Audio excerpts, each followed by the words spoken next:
In today's review, I'm going to be talking about the Adidas Vengeful and cutting it in half. Make sure you stay tuned. I want you to show me.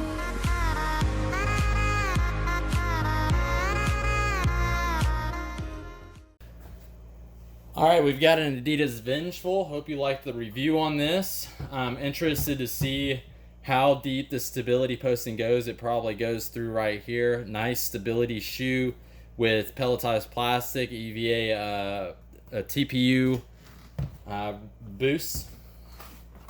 Try to do a cut right here and then maybe one up here. We'll see how it goes. Boost is typically very hard to cut.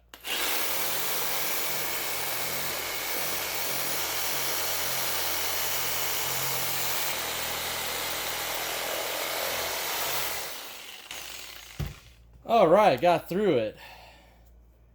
And the sock liner was in there, which I did not want to cut through because I like to save those. Anyhow, here's what we have. We have our boost, which is nice, soft, spongy, and then we have this EVA material, which is actually very dense. And you can see it's coming through here. This is where the arch would be, where you would be pronating in on it.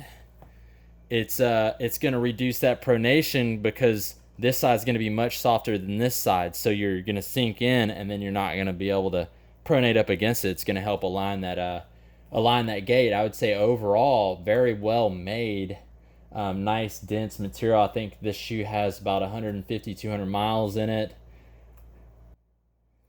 I'm going to try to do another cut on it.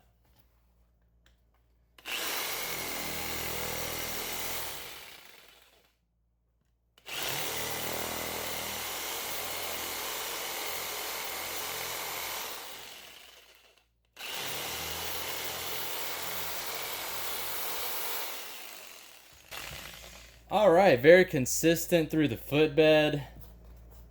You have that boost coming down through there, and the upper seems to be pretty nice. And there's something I actually didn't see in this upper whenever you're sewed into the that's sewed into the tongue. Pretty nice overall. I think it's a very well-made shoe and worth the price. It's a little bit wider in the toe box, which could be really good for some people. In the end, I had a lot of great miles in it, and I would recommend this shoe.